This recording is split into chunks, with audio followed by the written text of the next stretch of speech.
Welcome and good evening. This is the Ogden City Council meeting for May 5th, 2015. And in as much as it is May 5th, I'm going to try out my Spanish. Please bear with me. Feliz 5 de Mayo. Nos gustaría aprovechar esta ocasión en reconocer las contribuciones de la comunidad latina. How'd I do? Anybody know? Okay. Well, let the roll call reflect that all council members are present, and pursuant to section 52-4-207 concerning electronic meetings, Vice Chair White is present with us electronically tonight.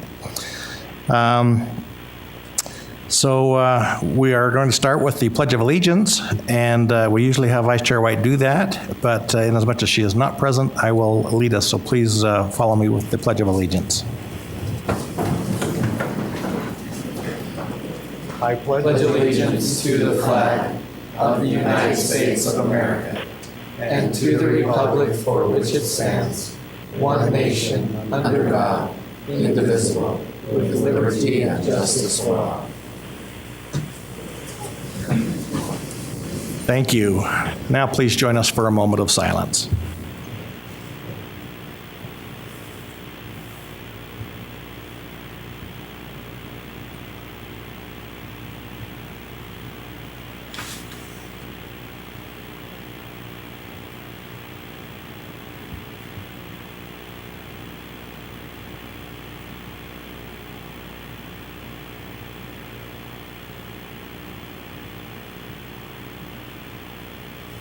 Thank you.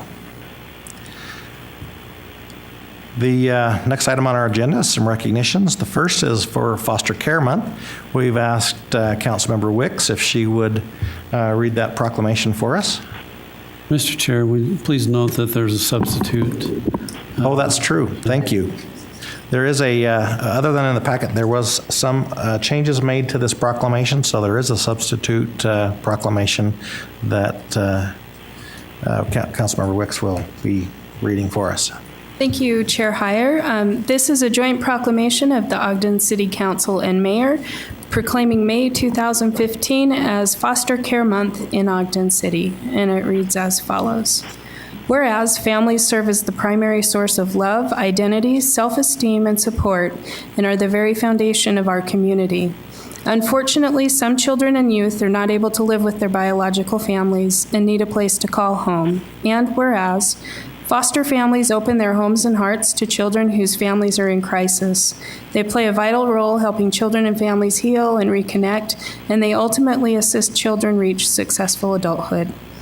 And whereas in Utah, there are more than 2,700 children in foster care at any given time who need a family to care for them until they can return home or be placed in a permanent adoptive home, and about 1,300 licensed foster and adoptive families willing to provide a safe and stable home for these children in care.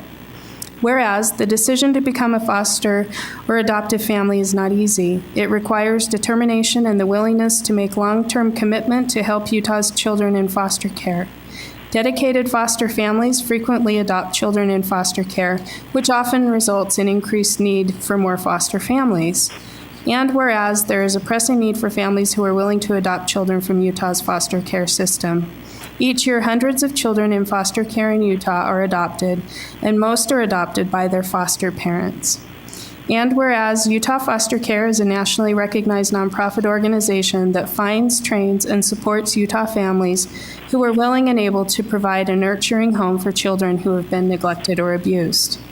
Whereas there are many children and youth in Ogden City who are sustained through foster care and provided with a safe, secure, and stable home, along with the compassion and nurturing care of a foster family.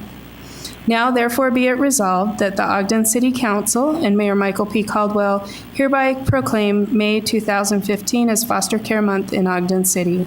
We recognize the extraordinary service that Utah Foster Care provides and express our sincere gratitude for all the families in Ogden who have chosen to participate in this program. We encourage residents to become familiar with the Utah Foster Care Program and to become involved to whatever extent is possible. So, With that, I would make a motion that we adopt the substitute proclamation. Second. Okay, we have a motion by Councilmember Wicks, seconded by Councilmember Blair to adopt the amended proclamation. This is a voice vote. All in favor? Aye. Are there any opposed? Okay. And I would like to recognize Nita Smith, who has been nominated by the DCFS workers and community members who work with her. She is the Northern Region Foster Mother of the Year, and she's in attendance too. So.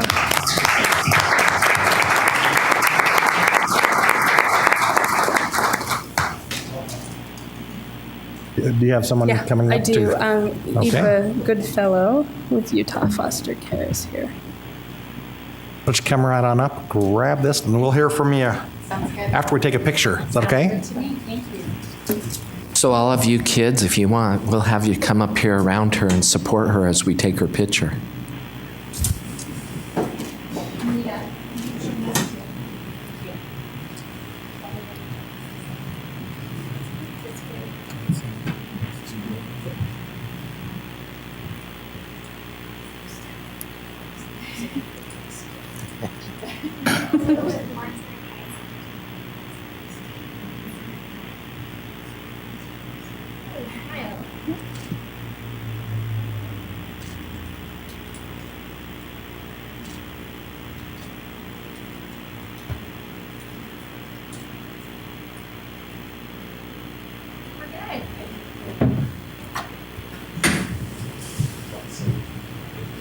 Yes.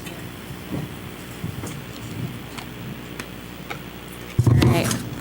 Hello, my name is Eva Goodfellow, and I'm a representative for Utah Foster Care, and I just wanted to say a few words. On behalf of Utah Foster Care, we thank the City Council and Mayor Caldwell for the Ogden City's recognition of May as Foster Care Month. Every May, National Foster Care Awareness Month provides us an opportunity to recognize the hundreds of parents, caseworkers, and volunteers who support the 683 children who are currently in care in the Northern Region. It takes a community to support Utah's children. This campaign raises awareness about foster care and encourages many more citizens to get involved in the betterment of the lives of our youth, whether it is as their foster parents, volunteers, mentors, employers, or in other ways. Again, we thank you for doing your part in supporting Utah Foster Care. Thank you. Thank you. Yes. All right. Next item is a recognition for Make a Difference Day. We've asked Councilmember Gochner if she would read that one for us. Thank you. Yes, I'd love to. This is one of the most unifying and energizing events that we do all year, so I'm delighted to. This is a joint proclamation proclaiming May 7th, 2015 as Make a Difference Day in Ogden City.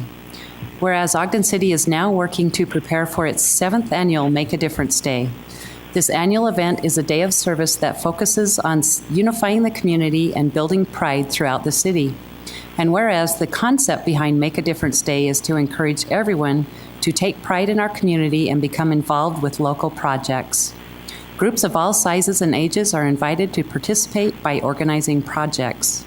The options are endless and the results will be significant. This event will also help spruce up Ogden in anticipation of the 15th annual Ogden Marathon scheduled Saturday, May 16th, 2015.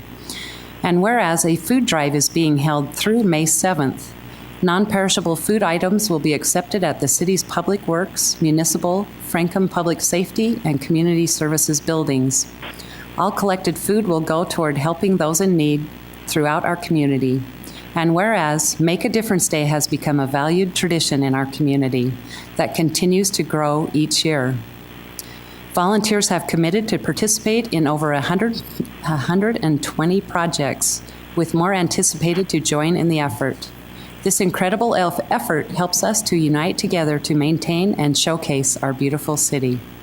Now, therefore, the Ogden City Council and Mayor Michael P. Caldwell do hereby proclaim May 7th, 2015, Make a Difference Day in Ogden City. We express sincere appreciation to our Public Services Department, who dedicate countless hours to plan and carry out this event. We are very grateful for everyone who is currently participating and all who will join in our community comes together to make a difference in Ogden. And with that, I'll go ahead and make a motion to adopt. Second.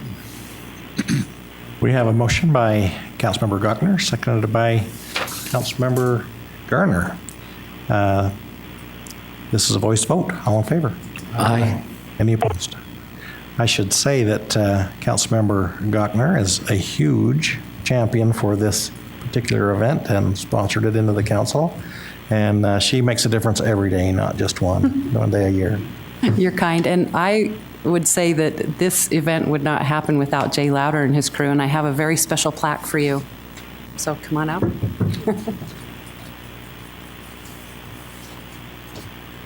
Mr. Chair, we need to make sure that Vice Chair White votes. Oh, did we hear from We her? heard her.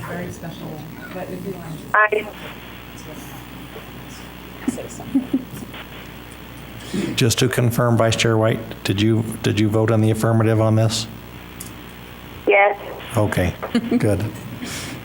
of course. Yes. Welcome, Mr. Chair, Louder. members of council, Mayor Caldwell, Mr. Johnson. It's with great pride and privilege that we do this every year, and I appreciate the council's support and the council's help in every aspect of it. It is one day that you can actually really go out and from one day to the next see that we do make a difference in our community. And we pull together groups of people that normally don't work with each other, and they find out that there's other people in the community that have the same goals that they do, and the goals are usually generally the same, and it's to make our community a better place to live. And this day shows that we are willing to put the money in the mouth and the muscle to the test and get dirty and make a difference. So thank you. Thank you. Okay, the next item on our agenda is a request to be on the agenda. Weber State University, Mr. Kim Wheatley. I also should say that Councilmember Gochner has had a part to do with this also. Not really. This is all Kim. Okay. I have some slides. Can somebody help me with that? Thank you.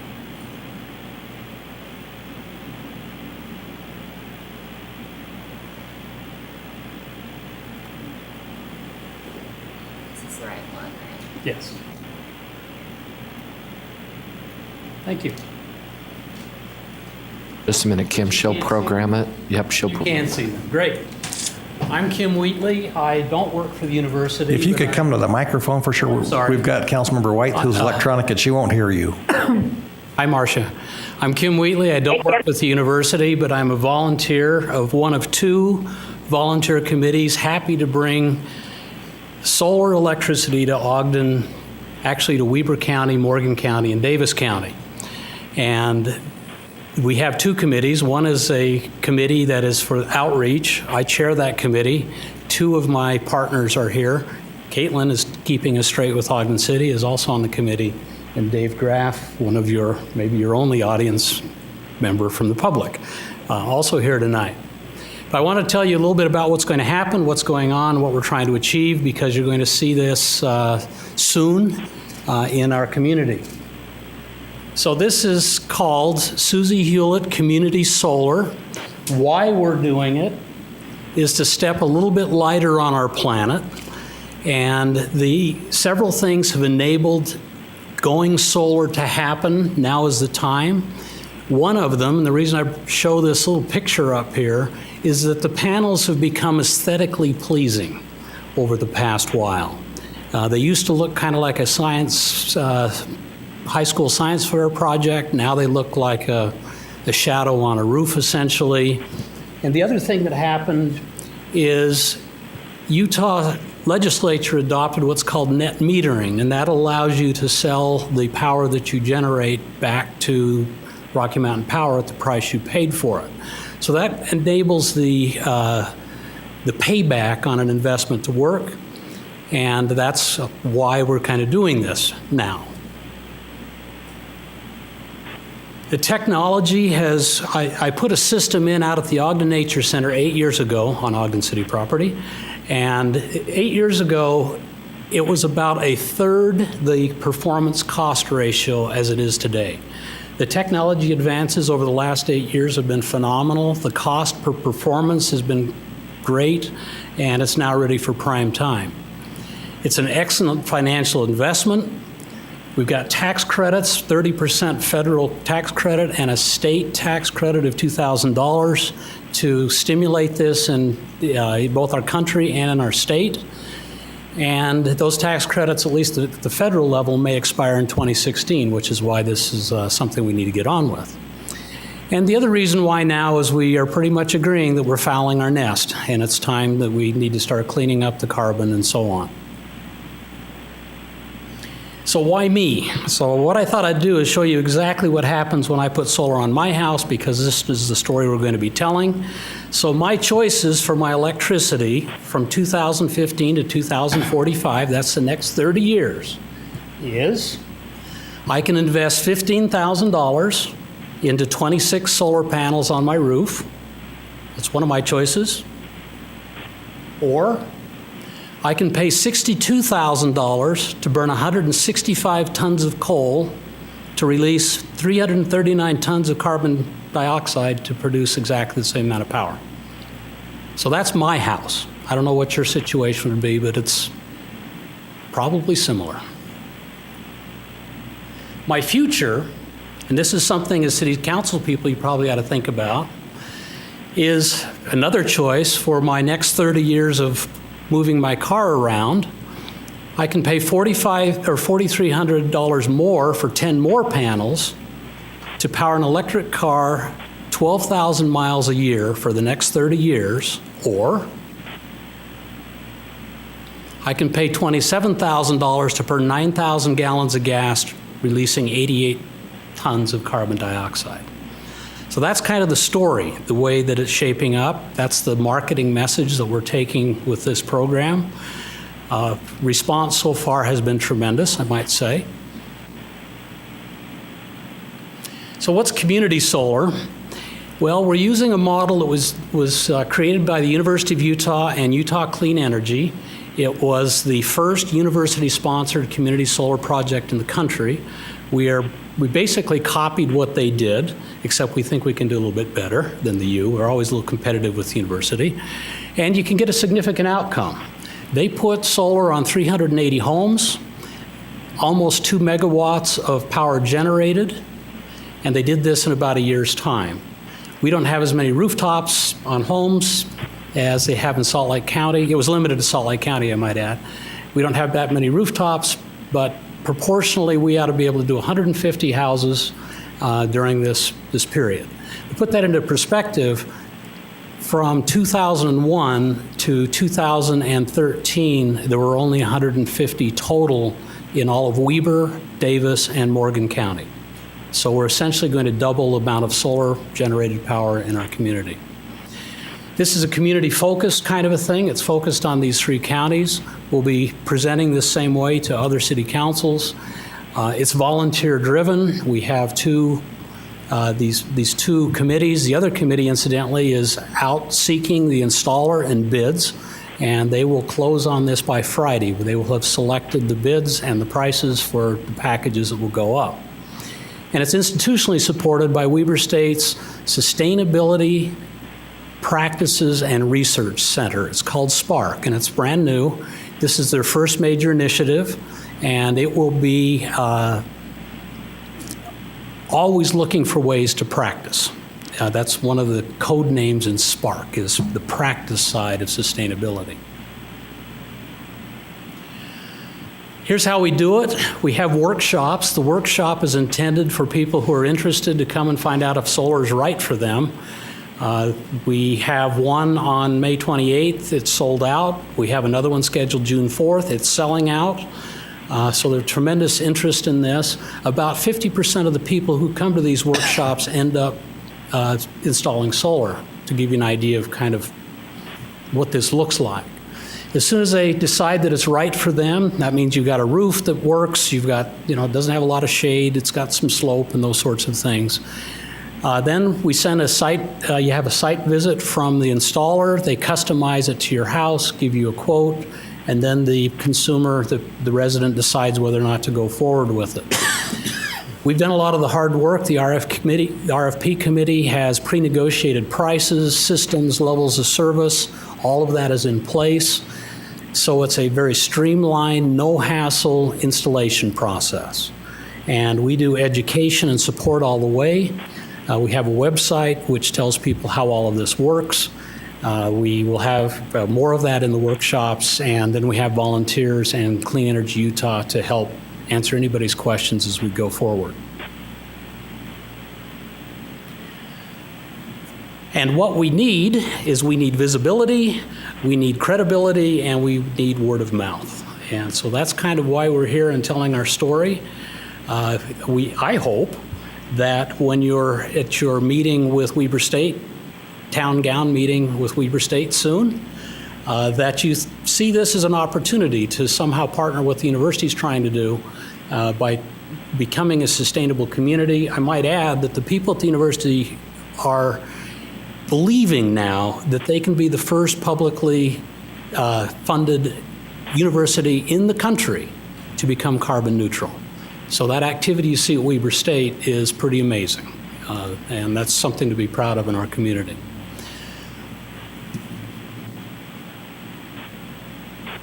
So, if I maybe sold you on signing up for a workshop, the first thing to do for people that are interested is simply to learn and get on the mailing list. They can do that through this website. We'll have another workshop June 6th, sold Is out. it June 6th or June 4th?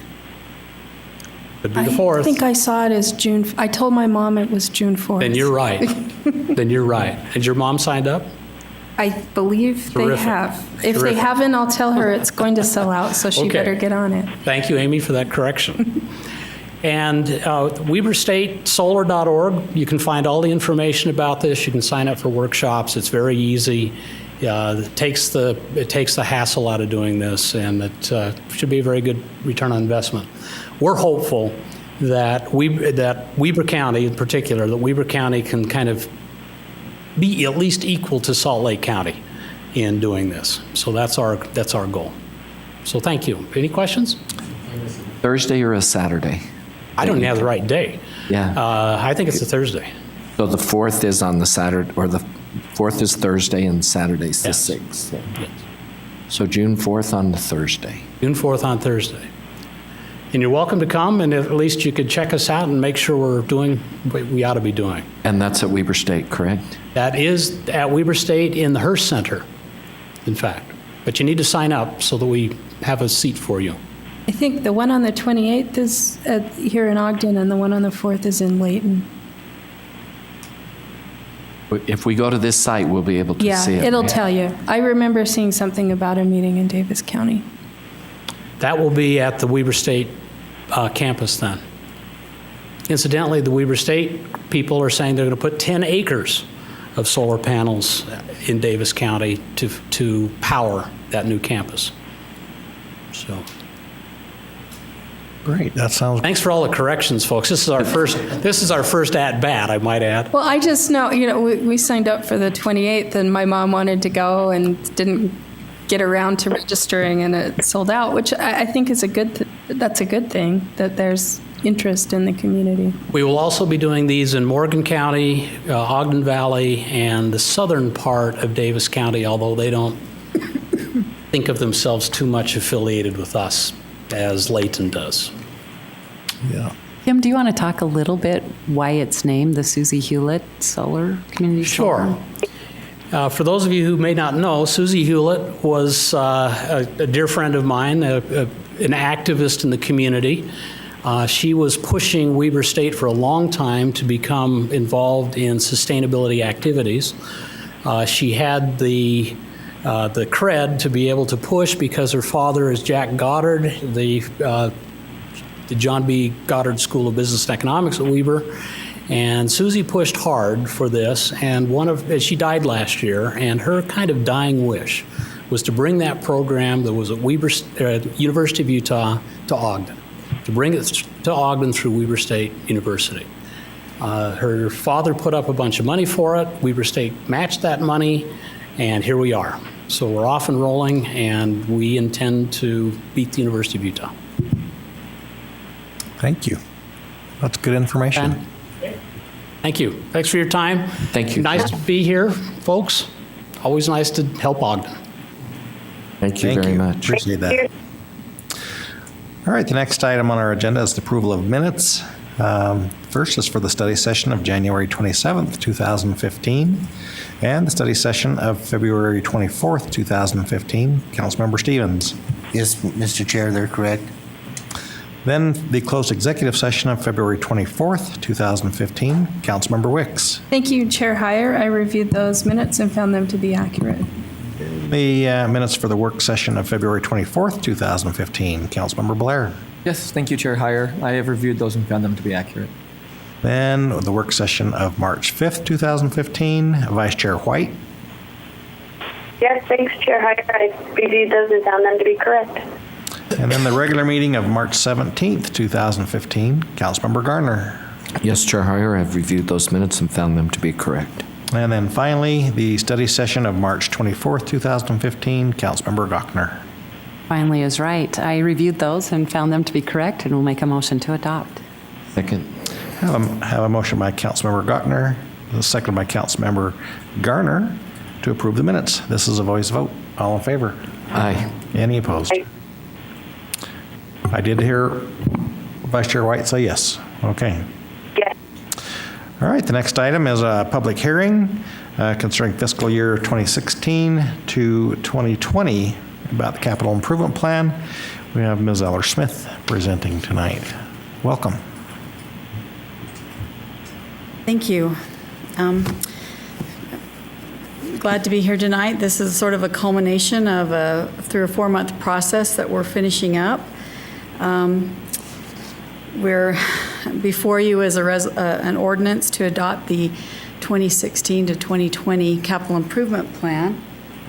And just as a review for those who may be watching this at home, capital improvement project is defined 3 ways in our ordinance. It's for repair and maintenance of existing facilities, additions or renovations to existing facilities, or new construction over $30,000.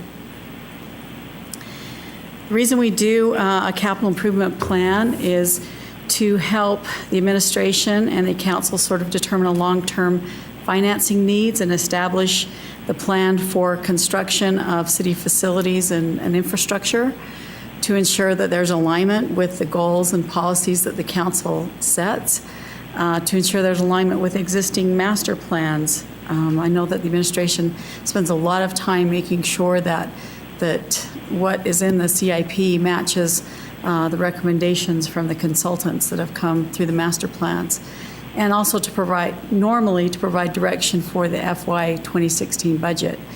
In this case, we ended up being a few weeks late in getting to this point because we had some additional projects this year and a large strategy that's coming from the administration, which we've talked about as the quality neighborhood strategy. And we had to have a work session on that to cover some of the projects that are included in the CIP. So we're going to be receiving the budget tonight. So the administration has already made their recommendations for CIP. However, you'll have an opportunity to review and make any changes during the budget process. For the public process in our CIP, we've had, that's 5, I should say 5 in the parentheses, work sessions between January and April. This is one more than we normally have. We set the public hearing a couple of weeks ago, and tonight's our public hearing. There's no changes to the 2016-2020 CIP. It's being proposed that you adopt it as it was submitted from the administration. There's been no changes by the council. However, as I mentioned, you'll have the opportunity to make changes during the budget process. One of my favorite things, I think yours too, that we do is try and rank the multitude of projects that come forward from the administration in terms of council priorities, and these are the top 3. General park improvements for Lester Park, Grant Avenue Promenade, and curb and gutter and sidewalk. Turns out that the budget does not include those top two projects, but it does include a substantial amount for curb, gutter, and sidewalk. So that's my presentation. Unless you have any questions, I would just ask that you consider adoption of the proposed ordinance 2015-15 for adopting the 2016-2020 capital improvement plan. Any questions for Ms. Eller-Smith? Thank you. This is a public hearing, so we would like anyone to come forward who would like to speak to the capital improvement plan for the next 5 years. Don't see any movement. Can I get a motion to close the public hearing? I'll make a motion that we close the public hearing. I'll second it. I have a motion by Councilmember Garner, seconded by Councilmember Wicks to close the public hearing. All in favor? Aye. Aye. I should wait for you, Vice Chair White. I'm sorry. You have a little lag here. Aye.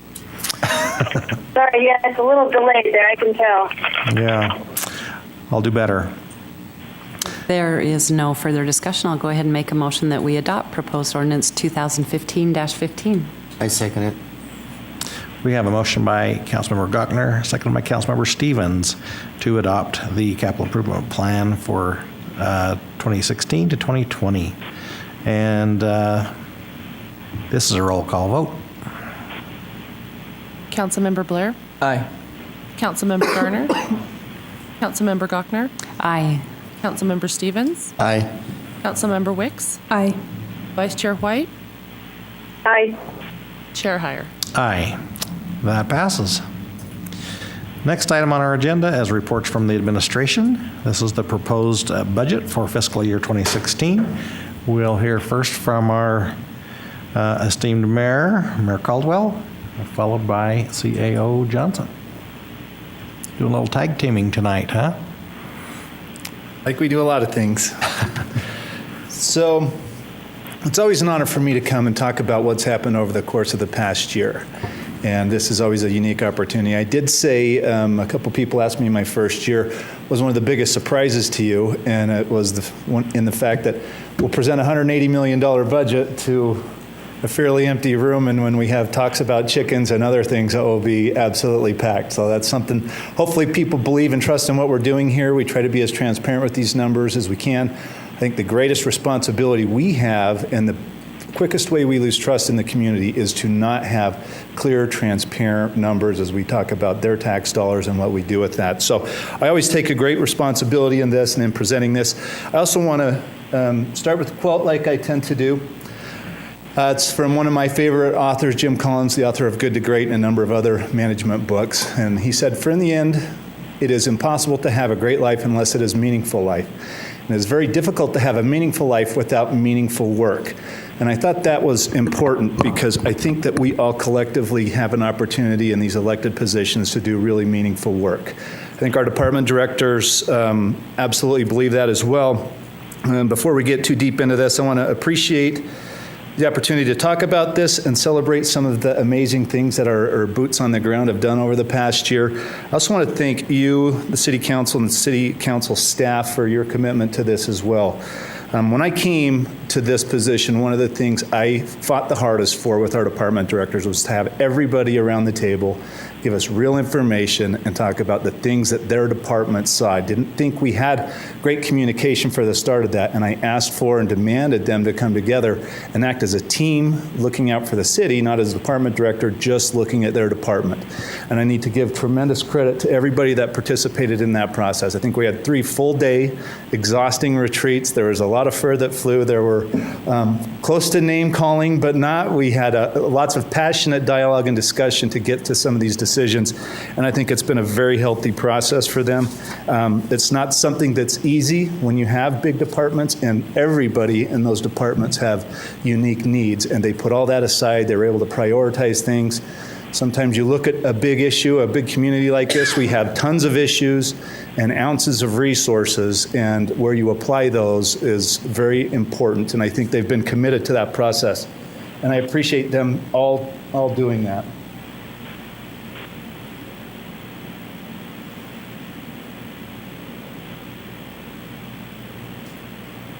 He's only Mac, used to sorry. Apple products.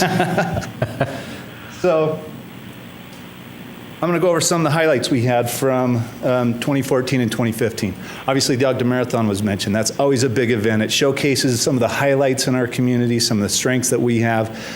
Over 2,000 volunteers often get up at 3:30 in the morning to man the different aid stations. I had an opportunity to run a marathon in Paris a few weeks ago, and I will say they had a greater volume of people, but the volume of organization and the commitment to detail was absolutely dramatic compared to what we see here. I told a few people, I think I counted maybe 100 porta potties for 55,000 people, and we have 150 just at the starts of the different races. So we do a great job with that. It's a great coming out for our community.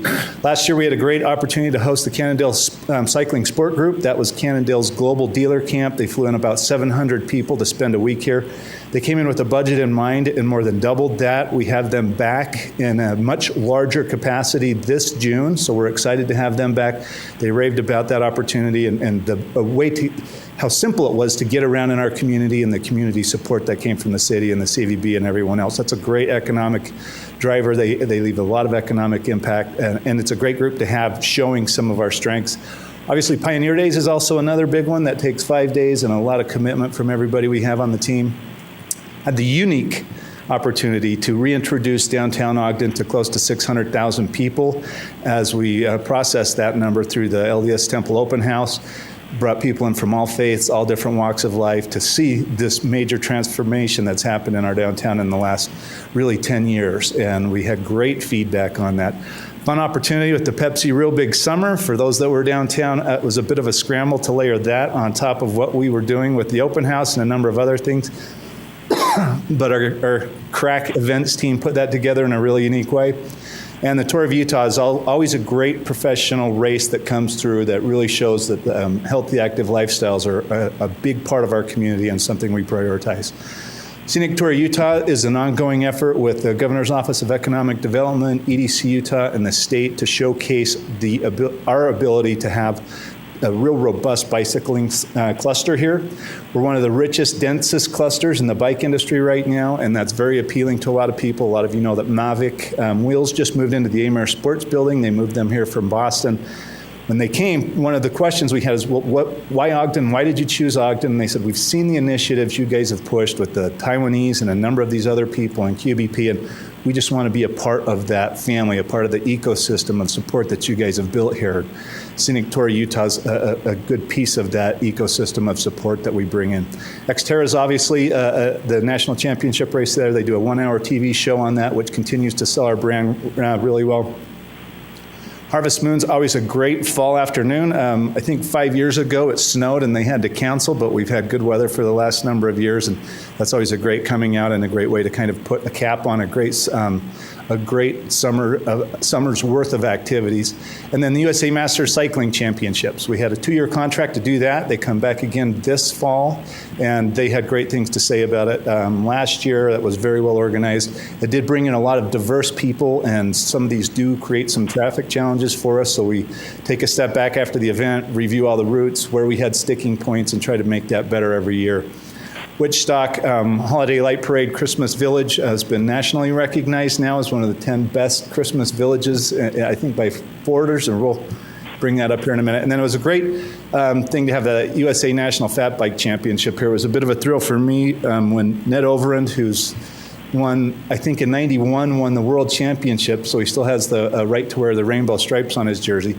His racing card was 60 years old this year, and he came and won the pro field at the inaugural National Fat Bike Championship. So there are people that do amazing things that I can't even imagine. Here's some of the numbers to back that up. One of the things I want to draw a little bit of attention to, it being Make a Difference Day on Thursday, is the Community Days of Service. When you look at the volume of volunteer hours that people are willing to put into this community, it is unparalleled. I think that's a special testament to the people that live here and really want to be a part of the community. I think that's an amazing number. Again, I'll thank Jay. I know his crew was the group that organized over 8,000 volunteers and 502 projects. 250 of those projects were individuals' homes that were maybe disadvantaged, couldn't afford to go put in some landscaping, paint their home, do some of that beautification stuff, and members from all different faiths and churches that 8,000 plus volunteers came from a very varied background, and we're really proud of the work that they were able to put into that. It's one of the reasons we were recognized last year as the second most charitable community in the United States. And it's because of the people that live here and that take pride in where they live. And as we always say, it's important to give where you live. And that number, I think, is a great example of that. Ski bus, for those of us that visited Snow Basin over the winter, we know it was anemic at best, certainly not our best ski season. And we had a 4% increase in ski bus ridership over last year. At the end of December, we were up 25% over where we were. When fingers crossed, when snow starts coming back, we've set a great foundation for ski bus service. It's certainly surprised UTA and how robust that has been, in spite of such the anemic year. So we're excited about that. That's a good trend, we hope. To follow the special events, Krista McBride has done a fantastic job in grabbing a hold of the special events coordination. 163 event permits issued, 11 film permits issued, and 100 plus events not needing the limit. I think she fielded over 400 requests or applications for special events, and that's a great sign for us, and there's a life and a vibrancy in our downtown that we haven't seen in a while. Sorry, I knew I was going to dry up. Yep. A unique thing that we've been able to see and to track is some of the media recognition. We get to see Ogden kind of growing incrementally, and sometimes when you bring people from the outside to look in, they see it with different eyes. And so as you look through this, to be able to tell businesses that are looking to expand or grow or that we're trying to recruit that we've been one of the best places to raise a family. We were rated number 3 in 2014. Being the father of daughters, I obviously love that and feel like I made the right decision in keeping my family here. Forbes Best Places for Business and Careers, Ogden rated number 11 in 2014. Brookings Institution, Ogden rated number 14 for the highest share of advanced industry employees. Change the equation, Ogden ranked number 3 for highest share of computer professionals under 25, which means we were building a great base to take advantage of some of the aerospace and technology businesses moving in. Associated Press, Salt Lake City, Ogden metro area ranked number 12 for highest amount of venture cap funding. For a community that's not as big as a lot of these other, the Bostons or the Californias or the Silicon Valleys, for us to be on that list, being one of the smaller populations, is a tremendous credit to us and gives opportunities that we might not have to work extremely hard for otherwise. 2014 USA Today, where the jobs are, hot prospects for college grads. CNN Money Magazine, the most affordable housing market in the U.S. One of the things we talk to a lot of these outdoor industry people about is, look, you can actually afford to live that lifestyle here. Median home price in Ogden is $143,000. That would probably run you closer to $500,000 in Park City. That's a $350,000 delta for season passes and skis and a quiver of bikes and whatever you want to do. You can move here and afford to still have that lifestyle. You can't do that very many other places still, and it's been a really appealing thing. 2014 American Planning Association, Historic 25th Street named 2014 10 best streets in America. In talking to Greg Montgomery, he said 30 years ago, 35 of the 43 buildings on 25th Street were vacant. And so for us to go in a number of decades from that to being recognized as one of the top 10 streets by the American Planners Association's a pretty amazing thing. Unfortunately, I'm a long ways away from this. Forbes 2014, top 25 places to retire, which is great. Volunteering in America, second city in the nation for volunteerism. That's where we talked about the second most charitable city. We're close on Provost Hills. We hope to catch them the next year. Efforts like Make a Difference Day will help us get over that. Love to be number 1 on that list. Fathers Travel, top 10 U.S. towns with Christmas celebrations, and the Active Times Snow Basin named one of the best ski resorts in America. All pretty unique national media attention for Ogden City.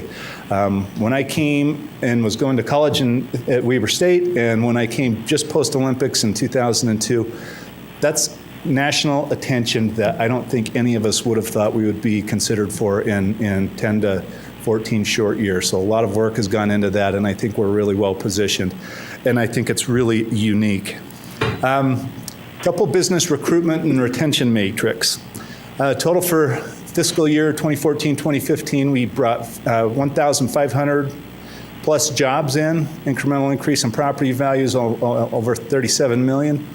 Increase in real property taxes to us is 127,000. Incremental increase in sales revenue for the community was $20 million. An increase in sales taxes to the city were $200,000. Business recruitment was another robust year. A look at Osprey on the top of that. There's a ribbon cutting for their new distribution facility. It's 110,000 square feet in BDO. I believe that's tomorrow. If you can get out there, I'd encourage you to see that. They've got an amazing, real technologically driven warehouse that does all of the picking and coordinating and sorting. It's really going to be a great group for us to have there. You can look down through some of that. Answer Financial has 75 jobs, Autoleave.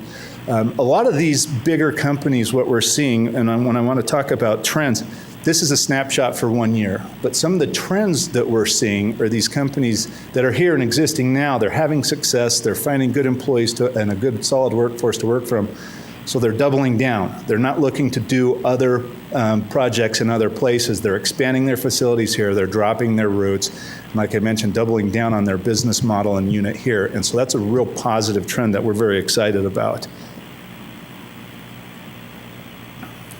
Some more of our business recruitment wins. Rotor Bike Components, that's to start their North American offices. They're a company out of Spain right now that's got a lot of really unique technology coming online. They expect rapid growth. They work very closely with NV Composites and some of the other bike groups here. And so that will grow rapidly in the next couple of years as some of that technology comes online. Business retention and expansion, and this is what I was talking about companies that are here, they're being successful, they're not looking to go anywhere, they're doubling down. Esurance with 200 new jobs, Envy added 65 new jobs. As you go through that, that's a great investment these companies are making, and Wayfair is another one that just can't build enough space quick enough. It's great to see these companies that moved in, tested the waters, found great success, and again, they're doubling down and expanding everything they have in Ogden. I want to talk just a little bit about the economic development trend before I get into the fire. We have 260 software and engineering jobs right now at Northrop Grumman, and they're looking at options to add close to 300 more. They signed a short-term lease there, trying to see how quick the community would be and how quick they could fill it. They got a big military contract, so now they have a great opportunity to bring in and house more of those Northrop Grumman people in that building. So we're really excited about what's happening out there and at the airport in particular. Another 50 engineering positions to be added through the expansion of Boresight Engineering. That will open their facility late this year.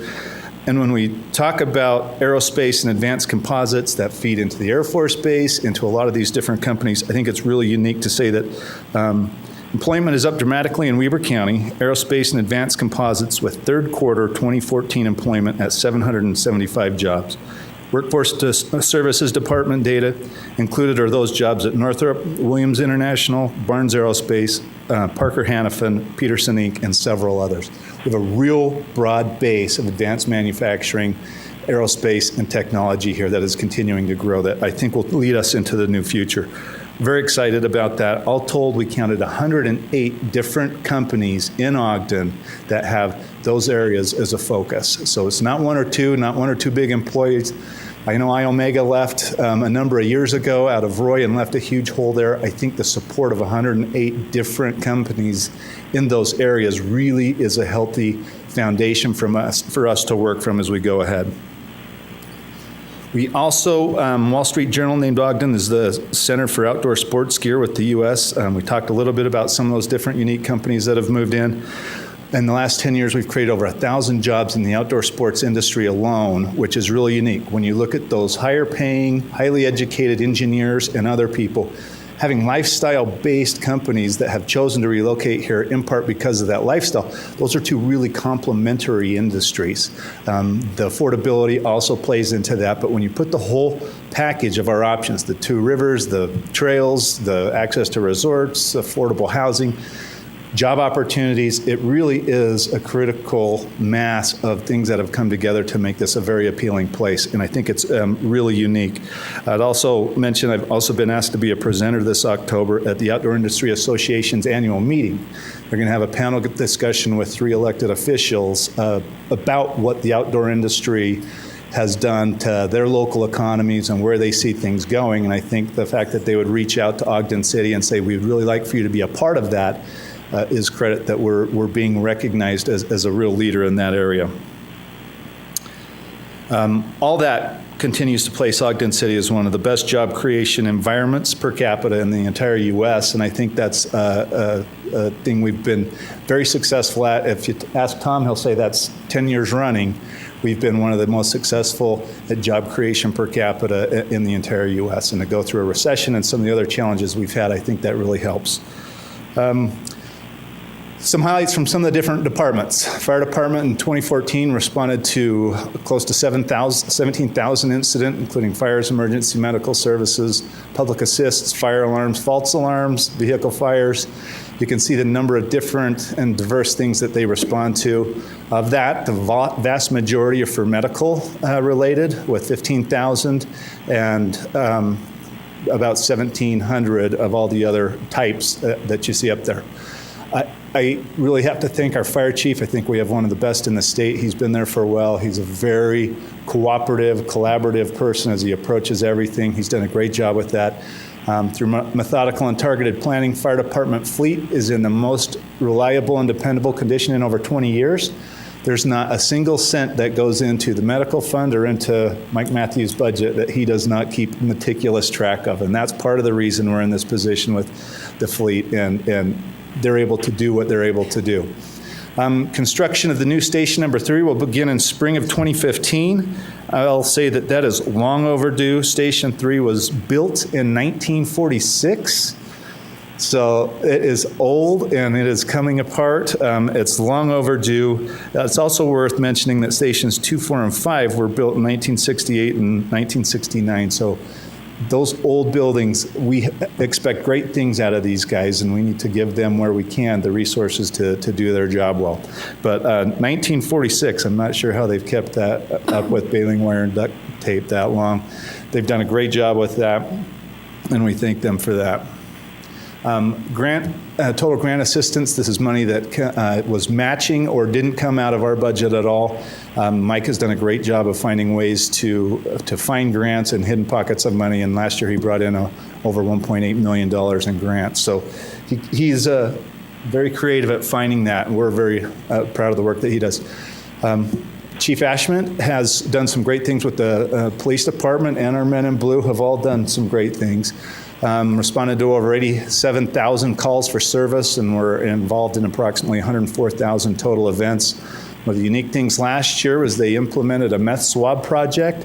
As our officers go into some of these homes and they find signs of drug use or abuse, and they have small children in the home, it can be a real dangerous environment for people of any age to grow up and to live in. And when we have 70% of the rentals or of the homes in our East Central area are rentals, oftentimes as a renter, you don't know the condition of the home when you come in. You wouldn't know if there's meth residue on the wall. The health department's done a great job of partnering with us to do this. I think we have 3 of our officers that can do the meth swab when they're in one of these homes. So they'll go in, do a meth swab, send that into the Weber Morgan Health Department. When the tests are above the safe threshold, the structure is closed to occupancy until it is decontaminated. And so unfortunately, we do have some landlords that aren't responsible with that. They are out of state. They have as long as some of those places positively cash flow, they allow people to come in. This gives us a chance another tool in the toolbox to make sure that people have safe living environments here and aren't being taken advantage of. So that's a great new tool we have. We also purchased 2 mobile surveillance trailers and deployed them in high crime areas. They've been at Walmart. They've been, a number of different places to catch nefarious activities that we put them on some of our trails where we have had some issues. Those are great crime reduction tools for us. If you can put a camera out and avoid it altogether, car break-ins or anything else, that's a great thing. That's something we'll probably continue to see growth in terms of giving them tools to do the job we ask of them. Public Services Department. As you all know, Jay is a very busy man. We have some unique things that have gone on. Monroe to Harrison flooding storm drain. If you drive Harrison or live above Harrison, everybody's very aware of that project, which is constantly moving and fluctuating. 20th Street between Washington Boulevard and Wall Ave, sidewalk work completed at 155 locations, costing a total of $204,000. Installed and repaired 2,120 square feet of sidewalk. 32nd Street, new sidewalk, Lantern House detention pond sidewalks and street improvements. A lot's gone into the Lantern House, as a lot of us know. That'll be a great addition. And again, Jay's office fielded a tremendous number of volunteer hours, volunteer workers, and community service hours. A lot of these will include some of the Boy Scout groups that wanted to do trail work, everything else. Any of those people that come through, Jay and Stacy take great care of them, and we can't thank him enough for some of the big things. One of the unique things is we're talking about trends, too. The Ogden Canyon Pipeline Project and the work that's going on at the filter plant, we had an artesian well up there that we didn't know plugged into the water plant. And as we went into this water treatment plant project, we started to realize it was a leaking sieve that was just pouring water that we had treated, paid to treat, back into the Ogden River. So with the repairs made in the Ogden Canyon on the pipeline that went through the canyon, which was very difficult and very exhaustive for all of us, and the repairs made on this artesian well, the estimate right now is that we're saving between 4 and 5 million gallons a day that were otherwise leaking in and feeding the Ogden River. Water that we paid to treat and didn't capture back and push through the system. So he's plugged literally thousands of holes in the last 3 years at making sure that our water infrastructure is getting healthy and is taking care of our community. One of the things I think it's important to talk about highlights fiscal year 2015 city fleet replacement. We do have a fleet committee that puts every single car and piece we have in our fleet together and looks at the age, the importance, where we need it, and their recommended replacements. And they meet the entire year to provide recommendations on what we do with fleet. They also look really closely at lease rates, lease versus buy, returns, and they found a number of opportunities. As you see, we have 38 new police vehicles, 33 new public service vehicles, 2 new police mobile surveillance trailers. Many of those 33 new public service vehicles took us from a 3/4 ton truck that may not have been needed to a 1/2 ton truck, or even to a smaller vehicle that had much better economy and efficiency. What's something we're looking to do across our entire fleet. And a lot of those new leases or new vehicles went with that in mind. If you're not pulling a heavy trailer and you don't have some of that heavy work, you don't need a 3/4 ton.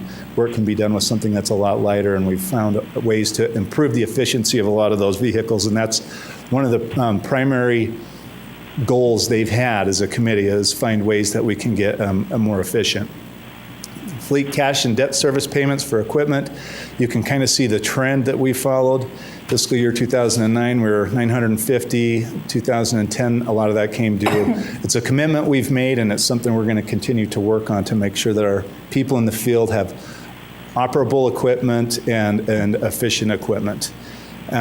You look at the two averages, it's a significant investment we make in our employees, and it's something we'll continue to prioritize. And the Fleet Committee does a great job of identifying what can go a little bit longer, what needs to be replaced immediately, and I think they've done a great job of coming together collectively. It's not just Jay's office, it's the police chief, it's the fire chief, everybody's involved in that has anything to do with fleet, and I think they've done a great job with that.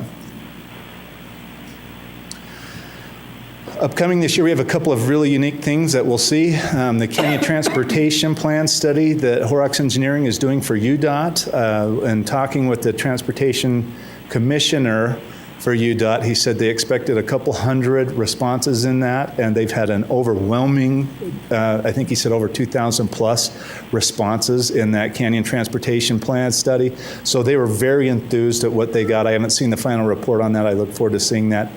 Bike Master Plan study, this being Maybe Bike Month, is obviously something that's near and dear to me. We have the Mayor's Ride to Work Day on Friday. That's always a fun event. But we do want to see that Bike Master Plan study so we can start layering some of the bike infrastructure and active active transportation infrastructure in with different street projects as we look forward for the next 5 to 8 years. I think that'll be great. And the airport viability study will give us some sense of direction into how our ordinances work out there. We want to make sure we're implementing best practices. They haven't been addressed for, I believe, close to 20 years. And as the airport starts to wake up as a real unique economic engine for us, this will give us some really good direction in how we compare with other airports. And I think it's going to be a real important planning tool for us as we look forward.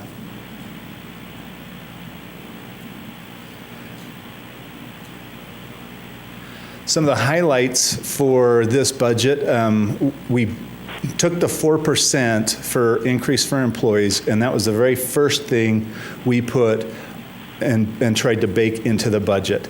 As a lot of you know, we take everything that we have available in our needs, we put it on a big spreadsheet, and then we have celebrity death match to get to where we need to be with some of this. But the thing collectively, every single department director and administration agreed on is that, look, we've gone for a long time without increases. We're getting out of a competitive environment. We're seeing a lot of our top tier employees in different departments, police, fire, economic, a lot of them are moving on because we don't have and haven't had a pay structure and plan to take care of them so they could see their way into the future. That was the first thing we baked into that. It's a commitment we've made. I believe, and the more I see it, the more impressed I am, and that we come up with things, but it's those people that are out on the street doing the job that have made the biggest difference in our community, and they need to be recognized for that. Right now we have 546 full-time employees with 581 budgeted positions and 397 part-time employees. That was the number that Sean gave me today. So a big group, but a lot of people doing great work, and it's work we want them to continue doing for Ogden City, not for some of the surrounding communities that have had the opportunity to give those 4% increases.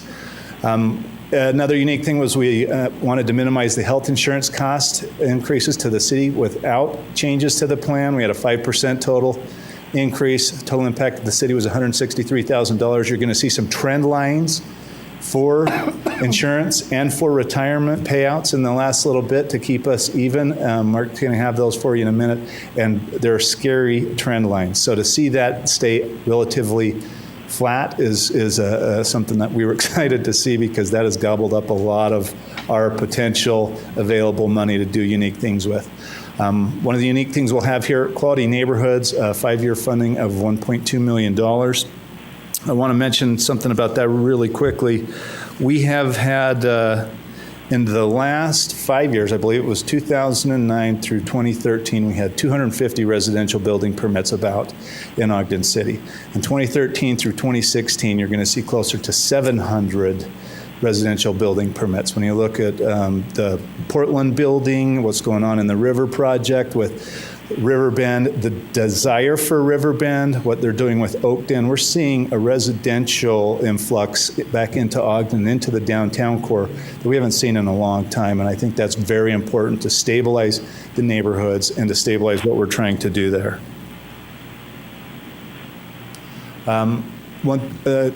Next thing I have on the list, which is really important, the diversity specialist. We're working on the job description right now for the Mayor's Office of Diversity Affairs. I've got a number of different things that we're working on with that. I'll give you just a few bullet points of what we expect out of that position, but we've hired Diana Lopez to fill the position of the Community Outreach Coordinator. She will be working with the police department, but these two positions will work hand in hand. A lot of times the interface the police department has with some of the people that are on the diverse part of our community are really unique, and they need to be working hand in glove to make sure that we share information and be positioned to understand what some of those unique issues are and problems are. That diversity office, Mayor's Office of Diversity Affairs, we expect them to develop and implement strategies and programs to build positive relationships with our diverse community, applicable agencies, organizations, and groups, help create a community and an organization with a culture that promotes being welcoming and inclusive, work with city departments and divisions to recruit and retain employees from diverse backgrounds, coordinate the celebration of heritage and cultures, identify challenges, and leverage opportunities to better support all of our citizens, communicate with individuals and groups related to all diversity issues, and fulfill the responsibilities associated with the Diversity Charter. I'm going to specifically thank Bill Cook for all of his work and the City Council staff on this. They've gone out of their way to meet with different organizations, listen to what those special needs are, and bring this together and work on putting this job description for the first time in Ogden City together. I'm sure it won't look anything 5 years down the road like it did when we put it on paper to start it, but we're committed to starting it, trying to find what works, and to build on some of the bright spots and strengths that we go through in this process. So again, I want to thank you for that. I think that's a great step in the right direction for us. I mentioned a little bit about the quality neighborhood strategy and where we're going. This is a new big thing. You've heard through a lot of the different reports. In the East Central area alone, we have almost 70% of that East Central area are rentals in some areas. The D-School project, over 80% of those homes that we went in and worked with were rentals. It really destabilizes not just the neighborhoods, but the school district and a lot of other things that go into that. This is going to be a big lift that we want to move. We have a couple of really unique private groups that are coming in now looking to do not just homeownership, but financial counseling. They've got programs in place. They're doing a model we're following in Salt Lake right now where you can come in, you lease or rent to own your home for the first 3 years. And during that time, you build up a down payment, you go through some financial counseling, get your FICO score up, and then you can have a down payment to actually purchase that home, and you know how credit works. One of the things we find when you're looking at poverty and some of these other issues we have, they don't have a financial education. They don't know how to do anything but rent. And there are a number of unique groups in place right now coming in to help with this. Your commitment of some of that public money will accelerate and catalyze some of the private money that's going to be required to do this. Opening the doors to a lot of that private investment through priming the pump with this public money is critical for us to increase, as Tom and Brandon always say, the amplitude and velocity of what happens in those neighborhoods. We'll identify the worst 5 or 10% that might not pencil and then get those to be stable, and we hope that the public will then come in and find us to be, as we mentioned earlier, the most affordable housing market in the country with some really unique assets you can have close at hand and participate in, and they will come in and continue to see and to reclaim some of these neighborhoods. As we talk to the school district, one of the most difficult challenges they have is the transient population of students in our inner city schools. Tom mentioned he had, I think it was his daughter that taught 4th grade, and 4 times in 1 year, every face in her classroom turned over. And stabilizing the schools, getting kids through school, getting them to be successful, and the neighborhoods. And when you look at the heat maps of where most of our calls for service from both the police department and the fire department are, a lot of that is concentrated in that area. Reclaiming some of those neighborhoods, getting people to own their homes in those areas will be a big step in the right direction in terms of the public services that we need to provide for that, but also for the school and everything else. And so when we talk about the residential building permit trending upline, this additional investment will really help us accelerate that, and I think it's a unique opportunity, something that, in my opinion, has been long overdue. And as I knocked doors and campaigned for this position last time, that was something that continually came up. What can we do to strengthen our neighborhoods and get more people in a home ownership position in some of these areas? And I think this is a great step to address that. It's something we've had decades to dig our way into. It's going to take a heavy lift to get our way out, and we're committed in the long term to that. I think what we do with this will have as much or more impact in how Ogden City is seen and how it becomes a community of choice. It already is becoming a community of choice, but that will continue to last for a long, long time. And the workforce development that will continue to be very important to us needs to happen through stable neighborhoods and communities. So appreciate your consideration with that. I'm kind of lucky I get to talk about the strengths and some of the great things, and then I get to punt some of the challenges. These trends are good. We're seeing some real positive bright spots we can build on, but we don't look at everything through rose-tinted glasses. Mark's done a deep dive with some of these numbers, and I appreciate him bringing this up and continuing with a little deeper dive with some of what we're seeing. So thank you very much.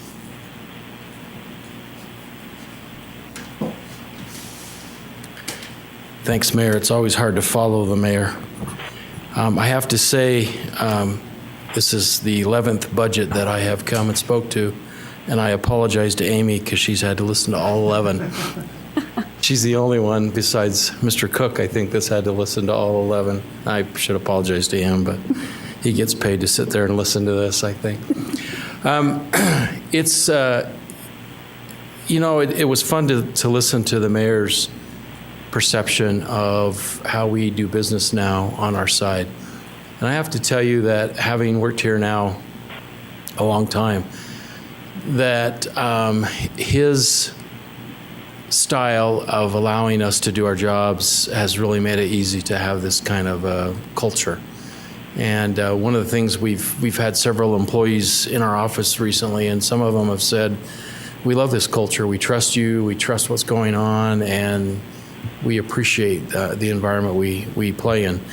The mayor's not exaggerating the war that goes on as we put together this budget. In fact, as Tom Kostopoulos talked about one day that he had 2 wallets, and Jay immediately felt to see if one of them was his. And that's a good indication, I think, of how these guys work together. They fight together, but they go out as friends, and it's a healthy dialogue that happens. One other comment I wanted to make on one of the mayor's slides. When I was a volunteer at the U.S. Masters National Cycling Championship, my station in the morning was 27th and Washington Boulevard. And there was a lot of people who were walking the route before the race just to see what the route was like. And so I had a lot of time on my hands because I had to blow a whistle every time the racers came around and there was an interval, so I would talk to these people as they came around. And I asked them what their perception was, and invariably the number one first answer I got was, this is the cleanest community I have ever seen. The second comment I got was, we are just so wowed by Ogden, Utah, and if we can figure out how to find a job here, we want to move here. And this was people from the Midwest, this was people from back east, they were all from all over the country. And it was really exciting to be able to be out there just volunteering, but to be able to hear the feedback about our community from people that had been here for about a week. So if you aren't volunteering at some of these events, I encourage you to. We have the king of volunteering over here with Councilmember Stevens. But I think it's important to come and to hear those comments when we have people from out of town and come and hear their perceptions of our community and ask those questions. I think that's a healthy thing to do. If I was asked this question 11 years ago or 5 years ago even, what one of the biggest challenges I think we had, I think it was that we didn't have any credit built with anyone else. We didn't have any relationships. We were kind of doing it on our own, and I think that's a painful way to do it. I'm pleased as I am in meeting after meeting now to see the partnerships that have been built and how difficult partnerships are to build. Collaboration does not happen very easily. It takes a lot of work and a lot of effort, a lot of definition to figure out how to work and play well together. And I have to tell you that we've been doing a lot of that. And a lot of it's your staff has helped us, but we've had a lot of success. We were in a meeting yesterday where it was clear there were 3 school districts there and there were a couple of cities, and it was clear that our city and our school district were one of the only ones that is figuring out how to work together. And at the end of the meeting, it almost was a shouting match between one city and one school district because they don't work well together, they don't like each other, and it was kind of an ugly event. It made me appreciate the effort that's happening and what's starting to take place where all of these different government agencies and entities are starting to work together. And I think the feeling of community is abounding, and we just spent 3 hours with the commissioners today and had some good activity with them, some good conversation with them. And I think I'm encouraged by what I see with the university and the school district and the county and others. We have great relationships at the state level. And so I don't think that's a challenge anymore, but we have others.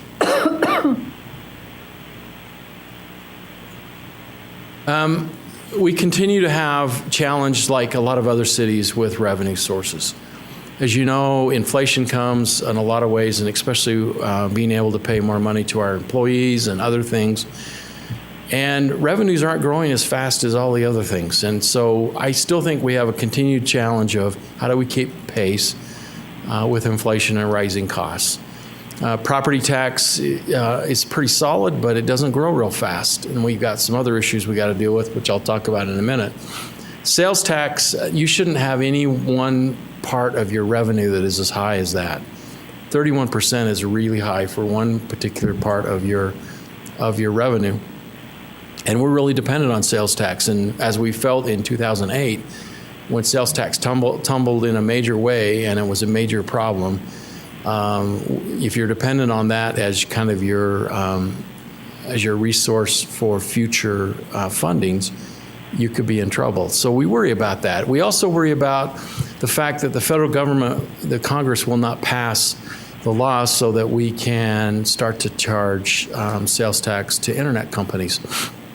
Internet companies continue to rob more and more sales from the brick and mortar companies in our community. And we think that's a huge problem that Amazon and others do not have to collect the sales tax, do not have to give the sales tax. Our hope is that eventually Congress will pass that marketplace law, and then we'll have the opportunity to realize some of that revenue. Sales tax the economy has come back, but sales tax hasn't come back as fast as it should have. And I'll show you a slide a little later to show you that I don't think it's come back the where it should have, and I think it's because it's being lost to a lot of these online companies who don't pay sales tax to our city, and I think that's a problem. Franchise taxes are great, except for I think this year has, as good a year as it's been a lousy year for franchise taxes, because we had a really warm winter and we had a really cool August, September, October last year, and those are bad ingredients for franchise tax. Usually if you're happy when you get your personal bill, that means the city's not getting as much as we'd like to be able to support our revenue. And so franchise tax is an interesting one too that we watch very carefully. Expenditure challenges are also a big problem. Consistent employee raises, that we listed this as a couple years ago as one of our challenges. We feel like we're starting to reach that to some extent, but we don't have the funds to make up for the times that the employees weren't rewarded, and that's a problem. And I'll talk about that in a few minutes. We think that retirement costs have been astronomical, and I'm going to show you a slide that will just amaze you. Fuel prices have been very cooperative lately. It's been a good year for us fuel-wise, but the prices are going up very quickly, and every time I go past BART station, it seems like it's gone up 10 cents. And it rises almost weekly or a couple times a week now, and it's going up fast, and faster than I think the price of oil is going up. And so I don't know how that works. I'm sure that it's some level above BART. BART's not responsible for that. One step above them. Fleet management has always been a problem. And if you remember, Amy will remember this, that we've funded fleet at about $1.2 million almost the entire time she's been a council member. Fleet should be funded somewhere between $2.6 and $2.7 million a year. So we've underfunded fleet at least about $1 million a year for as long as I can remember, going back to when I was on the city council. So the numbers that the mayor showed you are good, they're healthy, they're growing, but they're still not where we ought to be at funding our fleet, and that's an important thing. That can become an issue if we have equipment that doesn't work when it needs to, and you got somebody in a trench fixing a water line, or you've got someone on a code 3 call and their vehicle. We had an officer in pursuit to help another officer. The car broke down, and the officer was not able to respond to back up another officer. Those kinds of things haunt me a little bit, to make sure that we have the equipment we need to, and that there's a balance of catching up. We just can't catch up overnight. We don't have that kind of money. And then the delayed infrastructure improvements, we've done a little bit of catching up there, but we still estimate we're about $50 million behind on streets, on sidewalks, on curb and gutter. That's a lot of money for a city our size.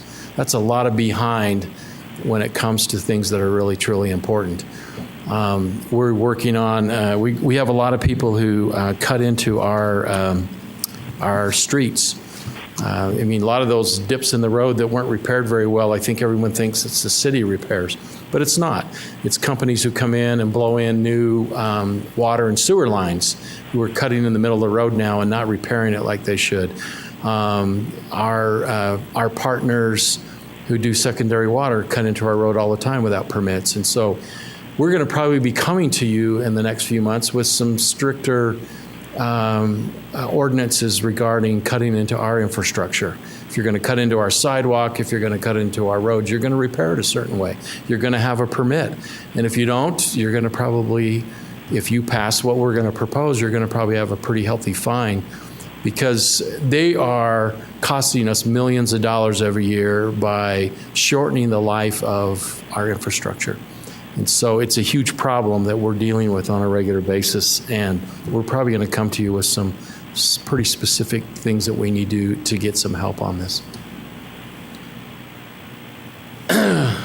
This is a very difficult thing to understand, but I wanted you to understand this because this is going to become a very important thing that we fix before the RDA districts start to expire, and we have quite a few between now and 2020. Centrally assessment of certain kinds of property taxes done at the state level. It's figured at 100% property value, and it's done on airlines, railroads, utilities, et cetera. Major companies who have huge ebbs and flows in what they do with their property and their personal property as calculated by the state.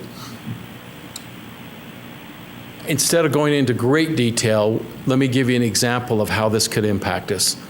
Let's say the centrally assessed property decreased $1 million.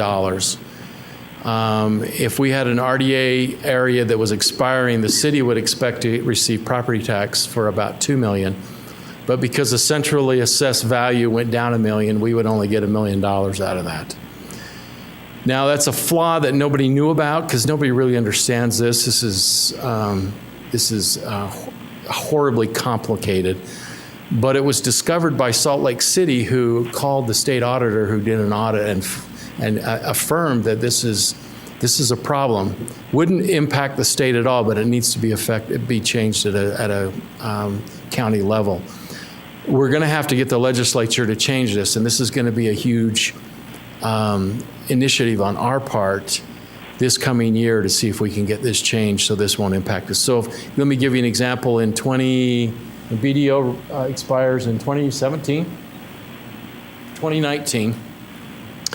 20% of that growth that's happened in BDO during the term of the RDA would come to Ogden City as property tax. But if we hit a year when the centrally assessed value for the state went down, we might not realize any of that. And this would also affect the counties 20%, and this would also affect the 49% that the school district gets. So this is a huge flaw in the system that needs to be fixed. We're worried about it, but so are the League of Cities and Towns, so is UAC, so is the school districts, and this is something that has to be fixed because this is a huge challenge right now. That might have been more information than you wanted on that subject. Some of the other challenges we have is hiring and retention issues, and let me explain that this has gotten worse recently.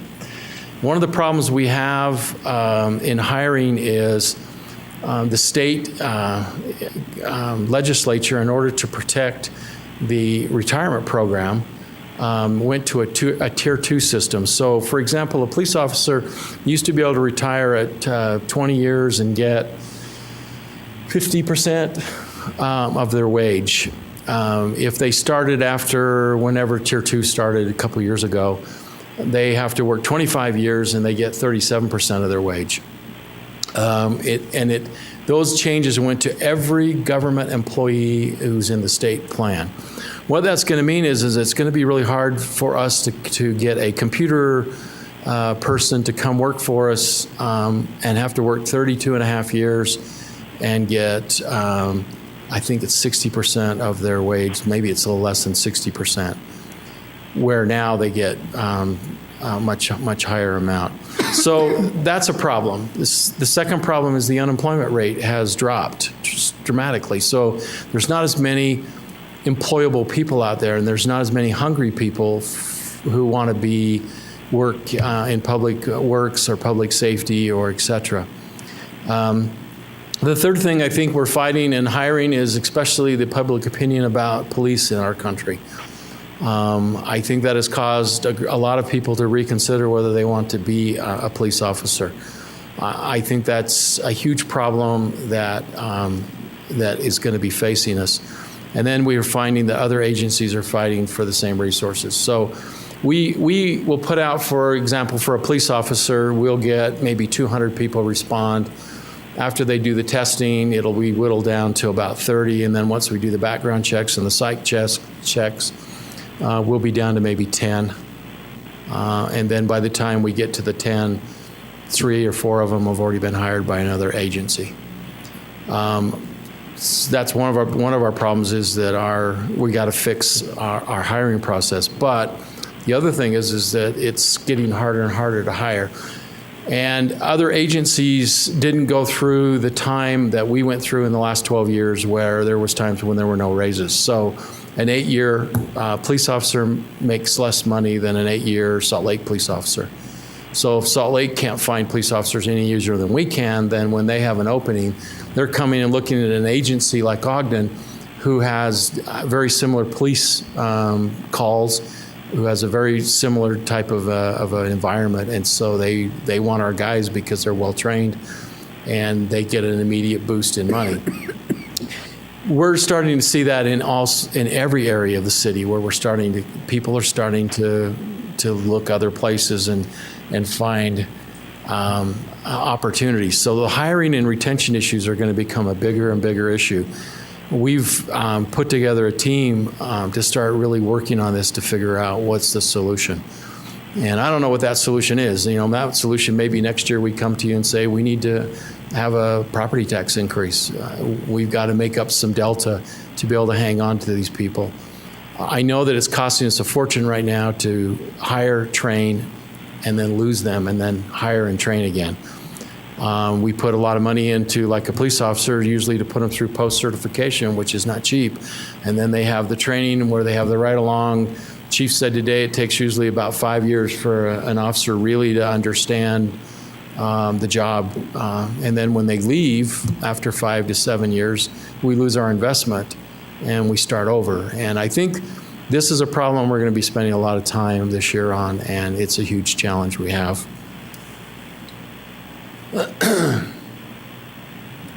Last year, we read you this quote, or this synopsis of quotes that we're going to have a stronger economy in 2014. I believe that took place. Accelerated job growth, I think that took place. The unemployment rate is around 4% in our community. That's pretty good. I used to hear back in my earlier years in corporate America that 5% of the population is unemployable. So that might mean that we're hiring unemployable people. I don't know, maybe that's how I got hired. Gross margins are strong investor and consumer sentiment. What we found in the first quarter of this year is that growth slowed dramatically. And so I'm not sure what that is. We were in a meeting with the Department of Workforce Services a couple of weeks ago, and they said, even though unemployment rate is low, underemployment is around 15%. And around the country, it's even higher. So I think there's still a lot of movement going on, and people because of downsizing that took place back in 2007, are still looking for a job that makes the amount of money that they were making back then. So I think you're going to see a lot of movement and changes in employment in the next few years. One of the economic outlook coming for this year is we think growth is going to be positive. I think it's been slow at the beginning of the year. I think it'll pick up speed. There's a lot of debate on when the Fed is going to start to tighten its policy. They'd said that they were probably going to do it in June. The strong feeling now amongst economists is that they'll start moving rates slowly, maybe starting in September. That needs to happen, and I think that will be a positive when it does. But you have to remember that then you have to manage inflation, and inflation can impact how far our money goes in our projects and et cetera that we have. They estimate that we'll have a full recovery from the recession by 2020. That should indicate to you they don't think we've had a full recovery yet. And if we had another mini recession, there's some talk whether the economy could really stand it. It's still not that strong. And disposable income to spend, I think that's probably the highlight of the economic forecast for this year, is that there's a lot more disposable income.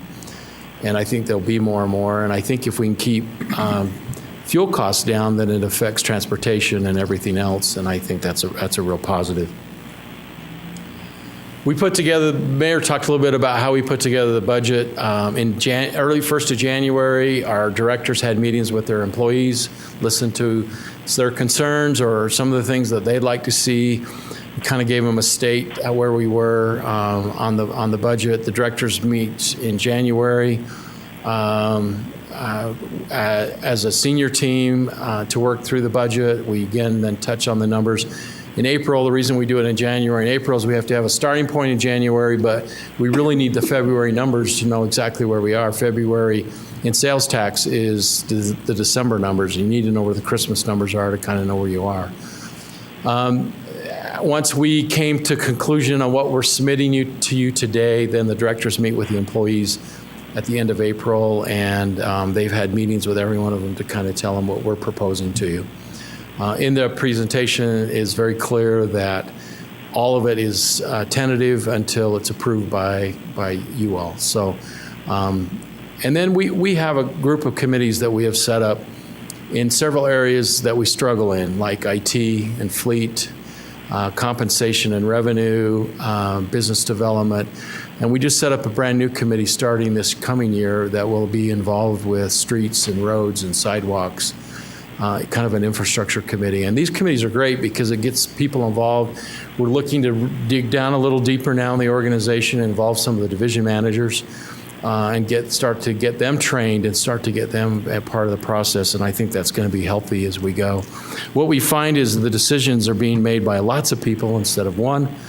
And I think that we make better decisions when we talk it together and we hear a lot of different ideas.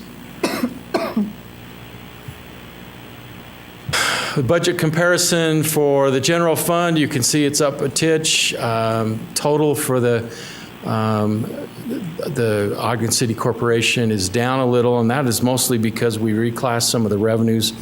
We were advised by the auditors to reclass about $1.2 million. That it's not revenue anymore; it's just a reimbursement, and that's according to how they view the accounting laws.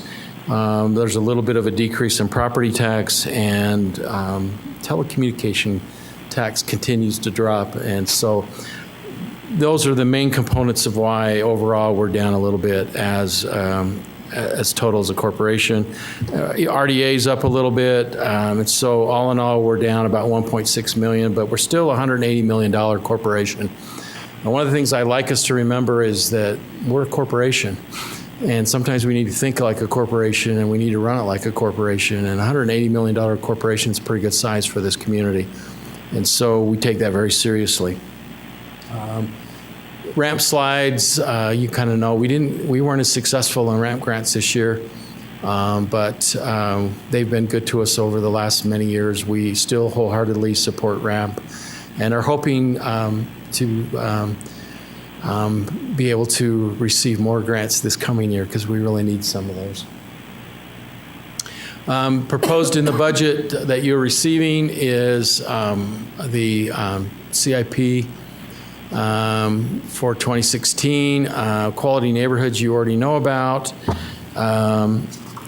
couple others that I thought I should highlight. We increased the amount that from what normally goes into curb, gutter, and sidewalk replacement.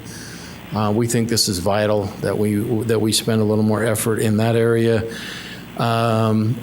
We're trying to put some money into general facility improvement.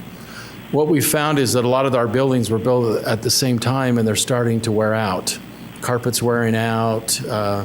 We need roofs, we need parking lots, and so we've got to start to address this issue or we're going to have a catastrophe. And so we're starting to try and figure out how to put some more money into those areas to try and keep the working areas. Another one that's been on the list for a long time, and it's a partial beginning, but the irrigation system at the Mount Ogden Golf Course has been a problem for a long time. We've proposed $202,000, which heads us down the path and gets us going where we need to go. The UCA radio upgrades, this is the first of many installments, or a few installments. We're going to have to pay a lot of money for this because the government has upgraded the radios that police, fire, public safety use. And we have radios that were built in 1995 that are no longer supported. You can't get parts. And so we have to start replacing our radios, and we're talking about a lot of money. And all of these upgrades are going to go to the police department because they have a lot of the 1995s that are going to be a problem. So you'll see that as an ongoing problem that we have to fix because we got to have communications. One of the things we've thought about is we all have cell phones, but one of the problems in an emergency is cell phone towers get overloaded.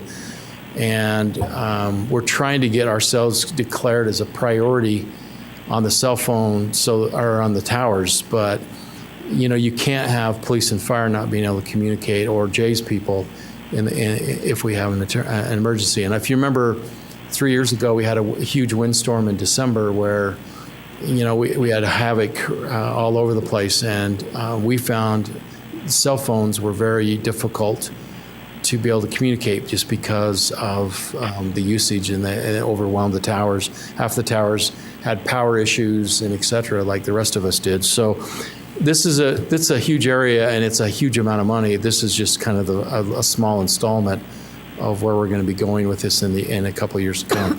You can also notice we put $350,000 in for our ERP replacement. That's affectionately known as Eden, which is a DOS program with lipstick. It is antiquated. We put it in 1998, and if any of you have realized technology-wise how you have upgraded since 1998, we haven't in this area, and it desperately needs to be upgraded. And so we're working, this is just continuous down the path towards replacing that, and that'll be key to a lot of our other technology that needs to be upgraded also. I show this slide every year, but it's, I think, an important one for you to know where our general fund revenue comes from. The part that worries me the most is 61% of our revenue comes from three taxes: sales tax, property tax, and franchise tax. So it's just a remembrance where this comes from, and maybe why you have a few of us that worry. Sales tax, this is kind of a graph since 2001, and if you notice that where we ended up in 2014 wasn't even at the 2007 level yet. That's why I say I think a lot of our money that should have come back already, because we should be above the 2007 line, I think that the internet tax is really affecting. I think a lot of people shop online a lot more, and that's a problem. But we're still in a great trend. We're going the right direction with sales tax. We just have to keep consumer confidence high in order for that to remain healthy. Property tax is pretty stable. It doesn't move a lot. We got to fix a few things before some of those RDA districts start to expire.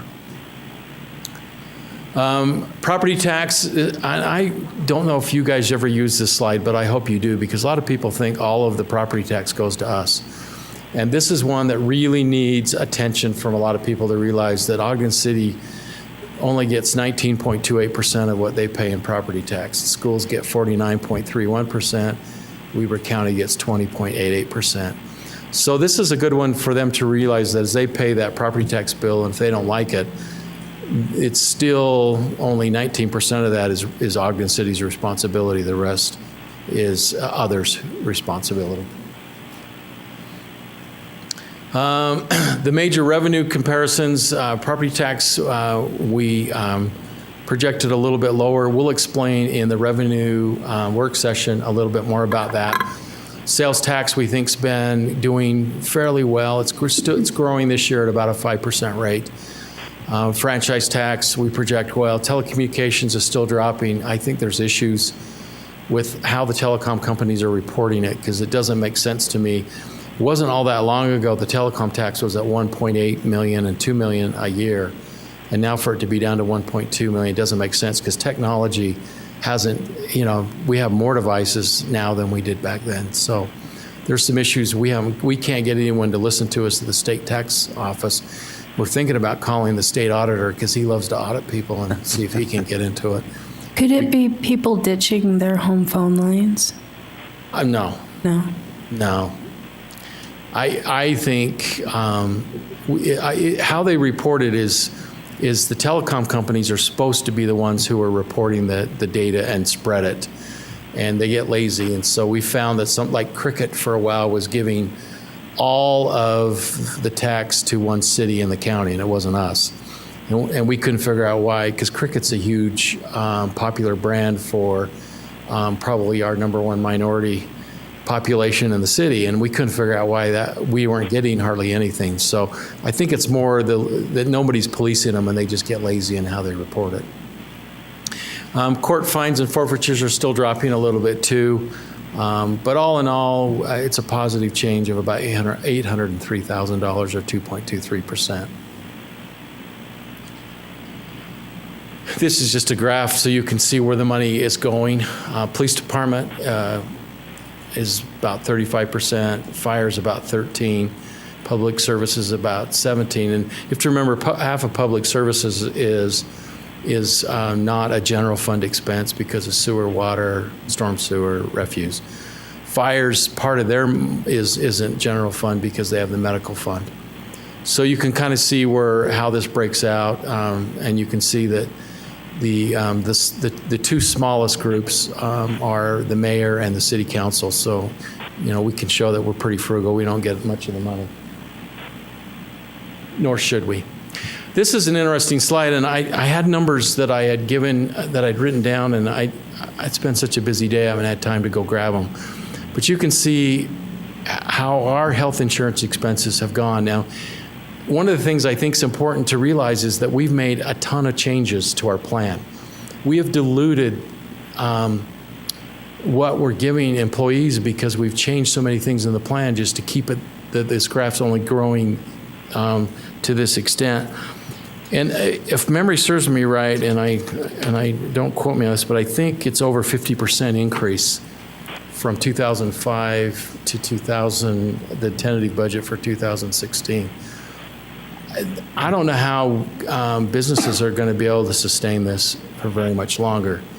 This is a very, very challenging trend. And I know some of our local partners like IHC are working on things like video doctor visits and things that I think will help control the costs, but the costs are just astronomical. And you can see Obamacare had a little bit of effect on that. The rates between 2014 and 2015 jumped pretty good size.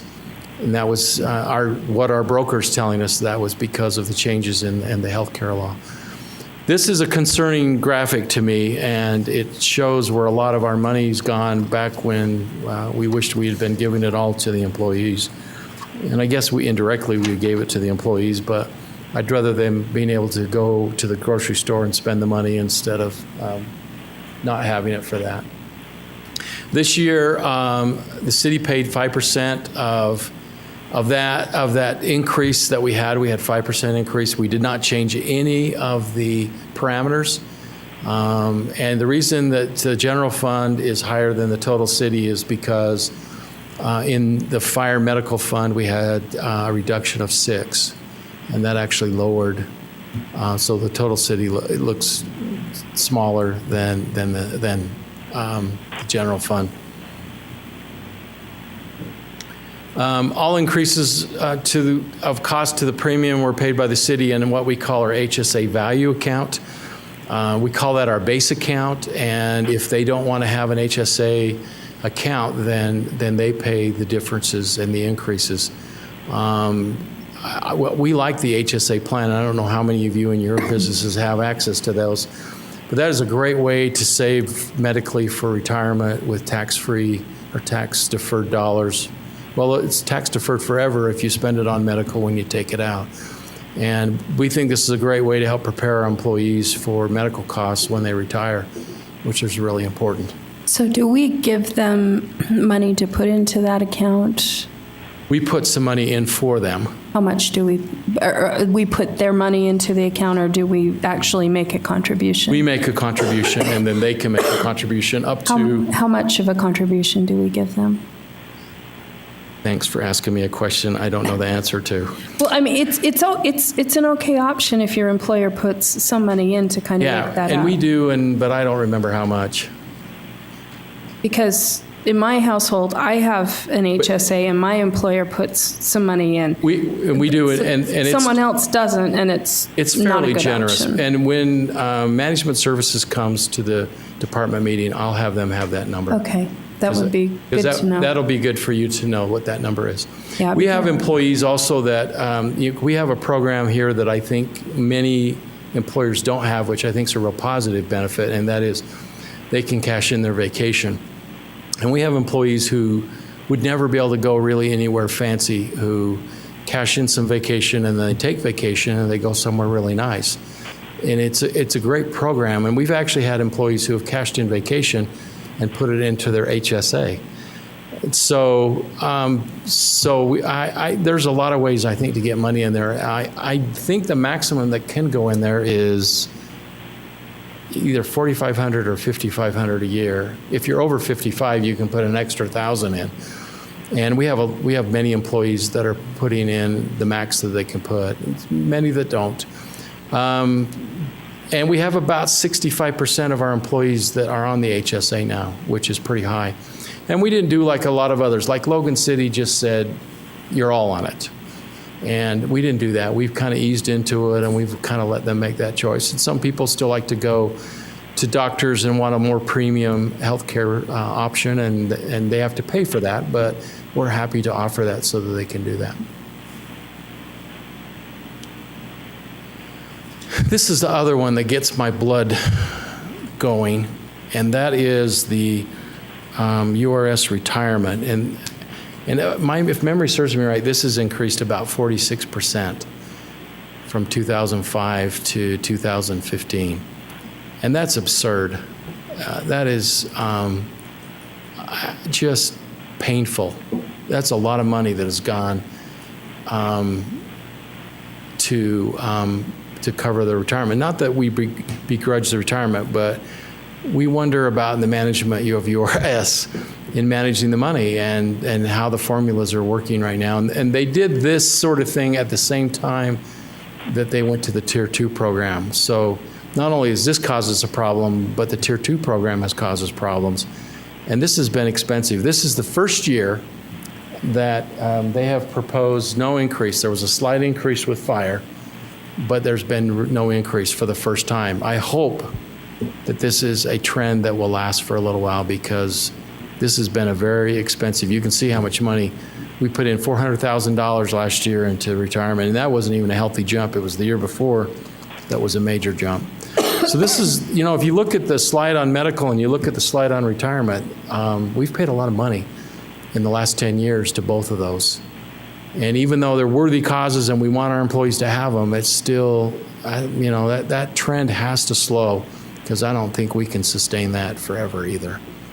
And that goes to our concerns, with revenue coming in fast enough to cover some of this stuff. We did just buy an employee online training. One of the things we find is it's really hard to train our employees on skill-based things and on required training like sexual harassment training and some of those kinds of things. If you look at the shifts that some of our people work, it's a very difficult thing to be able to fit in the training. It's really hard sometimes when you have a water crew out who've been working on a water main to have them come in and have a training. And so we purchased this with the hope that it would be easier, more convenient for our employees. They'll read about a certain subject, and then they have to take a test to pass it online. It can be done when they are available. I think it's going to be a great new addition to our training program. And you kind of pay for it, and then you have it. You don't have to continue to pay instructors to come in and train on things. So we think this is going to be a really nice addition to what we are doing. I personally want to just say thank you to a lot of people. I really appreciate you. I know that it requires a lot of extra meetings and time and trying to figure out this budget, this $180 million budget. But we honor the fact that you're willing to do that. And some of you have gotten better at it as you've spent time doing it. I hope we've gotten better at coming and being transparent and forthright with the budget. Your staff spends countless hours, and we spend a lot of time with them, and we really appreciate them. We've got a lot of our departments that do well. I especially want to call out Lisa Stout and Camille Cook. They have spent hours and hours and hours. I see them here early and I see them here late. And I really appreciate the efforts that they put towards the budget. The budget's almost a year-round thing for us, especially if you add in CIP. It is a year-round process for us. There's never a month we're not working on either CIP or budget or audit. You add those three together, it's a continual process. And these people are dedicated, they work hard, they don't ask for a lot of attention, but we really appreciate them. Now, one of the things, even though we've got a little bit of time, the mayor and I don't make presentations very often together, and we're willing to answer any questions you may have for us. That's why he stuck around down here, because he knows all the answers. Now's your big opportunity.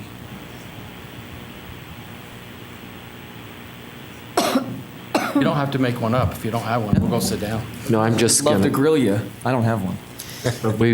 as we get through this, we'll have questions for the directors and others, and we appreciate them and appreciate, like you said, the hard work of everybody behind the scenes.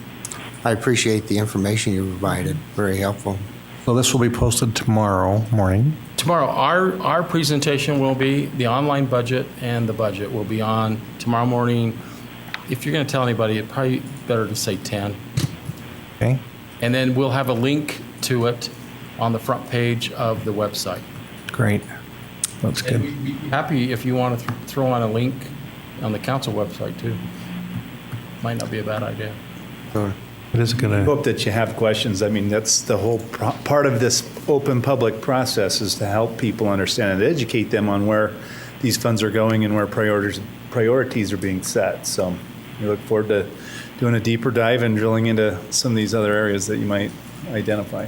there was a few questions asked during the presentation, but boy, there's a lot to digest in that. And so It is. appreciate that it'll That's be what, a available. full year-long process distilled into about a 1-hour presentation. It'll take some time to unwind it to understand. We now have the test for you.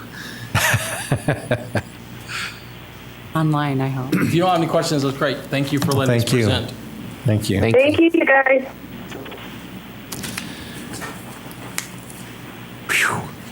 Okay. We'll now have public comments. This is an opportunity to address the council regarding our concerns or ideas. Chair, Oh, sorry. If there is gotta no- quit getting ahead of myself. if there's no Glad further you're here. discussion, then I will go ahead and make a motion to adopt the fiscal year 2016 proposed budget. It's to set the public hearing. The public hearing Yeah. for June 2nd. But if you want to approve it, that'd be great. So we're just It's setting not the public approving it. hearing. It's just setting the public hearing. Public hearing. It's getting late. We'll set the public hearing for June June 2nd. 2nd. I'll second that. We have a motion by Councilmember Gochner, seconded by Councilmember Garner, to set the public hearing for June 2nd on the proposed 2016 budget.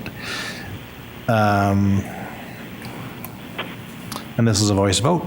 All in favor? Aye. Aye. Any opposed? Okay. Now we've got that out of the way. It's now time for public comments. Is there anyone that wishes to address the council? Please come forward and limit your comments to 3 minutes. Give us your name and address, please. I'm Jason Boschholtz. I'm 681 Grant Avenue here in Ogden. I'm here to address you, unfortunately, for chickens. but it has been very educational. I appreciate it. I got a notice in the mail. When I moved into my house, I checked the code, and I read the code, and it's, very convoluted, and it says it's illegal. It says no, of course, but then you go further down, and there's a paragraph where it says about enclosures, pens, fencing, that kind of stuff. So I just assumed that it is illegal to have them run around the streets. And I put up a coop and brought my chickens. And I did it for my daughter to teach her responsibility. And now I get a code violation saying I have to remove them. And unfortunately, my daughter has grown attached, so now I have to send them away. And the idea behind it was to give her a chance to be responsible and also to give back to the community. So what we did with the eggs was we gave them to two lower income families here in this town, actually, and we tried to make a difference. And now I'm being told that I have to get rid of them. And there's health reasons behind having homegrown eggs as well. They're steroid free, they're hormone free. I feel like there's got to be a way that the city can go along with where every other giant city in this state has gone, Salt Lake, Provo, Logan, and give us a chance to have our chickens. And I'm not raising 200 hens. I got 3. I'll pay a fee. I'll pay $100 a year, whatever you want to charge me. Just give me the opportunity to keep my chickens. Thank you. Thanks, Jason. Or anyone else? Seeing none? Do you have anything else, Mayor? I did have just one quick thing. If you go to the Ogden City Facebook page, right now we're up in the Outside Magazine's Best City Ever competition. So I'd encourage people to go vote, obviously, for our great city on the Ogden City Facebook page. The link is right there and easy to get through. And then you've heard plenty from me tonight, so I'll leave it at that. All right. Council members, any comments? I just have one.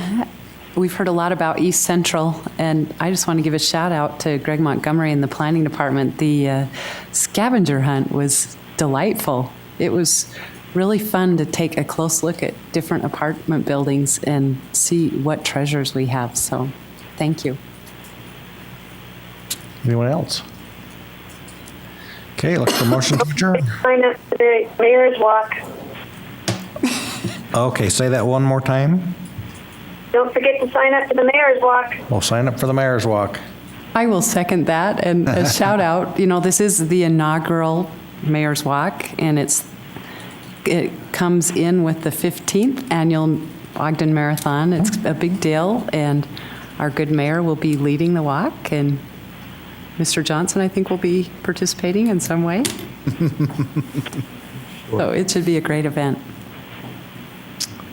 All right. Do we have a motion to adjourn? So moved. Nobody else wants to adjourn? I'll second it. Okay. We have a motion by Councilmember Garner, second by Councilmember Wicks to adjourn. All in favor? Aye. Aye. Any opposed? Okay, as a reminder, there will be a city council work session in the council workroom immediately following, followed by a redevelopment agency work session, and the purposes of those meetings are in those agendas. Thank you.